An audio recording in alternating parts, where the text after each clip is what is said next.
Dans cette vidéo, je vais vous montrer comment faire un nœud de tisserand. Un nœud de tisserand, c'est un nœud particulier qu'on utilise beaucoup dans la reliure, qui permet de rabouter deux fils l'un à l'autre, notamment dans le cadre de la couture de cahiers. On utilise une aiguille de fil, c'est-à-dire une certaine longueur de fil, et puis on coud les cahiers les uns après les autres, mais au bout d'un moment, hop, il ne reste presque plus de fil, et pour pouvoir coudre le cahier suivant, on va devoir rajouter du fil. Pour les besoins de la vidéo, je vais utiliser un fil sortant, le fil qu'il faut rallonger qui est blanc, et le fil qu'on va rajouter qui est brun foncé. Juste avant de démarrer l'explication proprement dite du nœud tisserand, pourquoi on choisit le nœud tisserand quand on fait de la reliure pour faire ce type de nœud? Parce que c'est un nœud qui occupe très peu de volume lorsqu'il est fait, il est très peu volumineux, donc ça c'est un avantage notamment quand on fait des reliures avec des cahiers fins, notamment on ne veut pas qu'il y ait une bosse qui soit créée par le nœud de couture.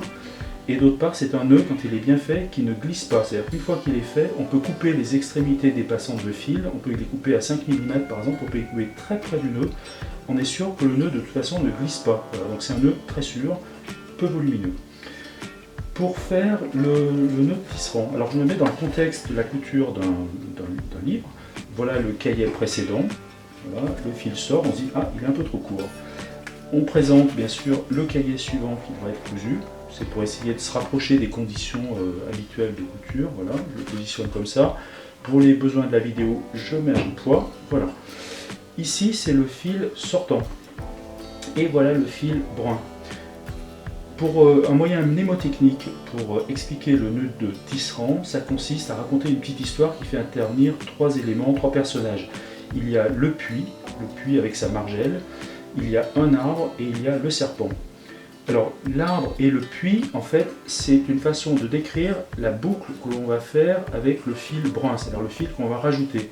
En fait, on fait une boucle comme ça, et la boucle doit être tournée de telle façon que le brun qui va vers le haut, qu'on va appeler l'arbre, passe sous la margelle. Là, l'arbre a ses racines qui vont sous la margelle, alors que si on tourne la boucle dans l'autre sens, là, l'arbre n'a pas de racines, c'est pas un arbre et c'est pas un puits. Donc, pensez bien à faire la margelle, le puits et l'arbre. Voilà, première chose. Et le troisième personnage, c'est le serpent. Le serpent, c'est le fil qui devient trop court, qu'il va falloir rallonger. Alors, l'histoire, c'est la suivante. Le serpent sort du puits, donc il arrive par-dessous. Le serpent sort du puits. Il fait le tour de l'arbre. Donc à ce stade-là, je vous conseille par exemple, sachant que ça c'est l'arbre bien sûr, vous pouvez le coincer entre deux doigts de la main. Donc voilà, l'arbre ici il est là maintenant. Et le serpent, donc, qui est sorti du puits, qui a fait le tour de l'arbre, retourne dans le puits. Voilà. Et là maintenant, on peut oublier un peu l'histoire du serpent, du puits, de l'arbre. On commence à tirer légèrement un petit peu sur les extrémités du fil. Et là, l'astuce suivante, ça consiste à reprendre le fil que j'ai appelé le serpent et à le tendre comme ça, voilà. Et vous voyez que le fil brun peut coulisser très librement le long du fil blanc.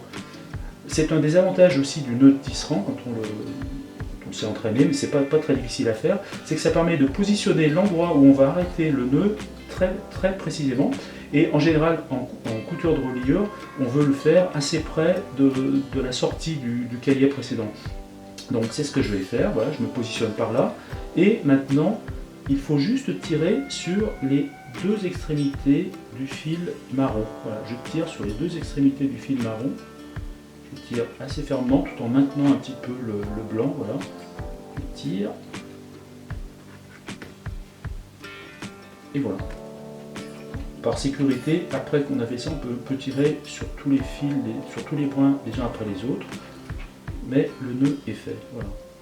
Et c'est un nœud qui ne glisse pas, voilà. Là il est très solide. Et à ce stade-là, maintenant, on va pouvoir couper les excédents.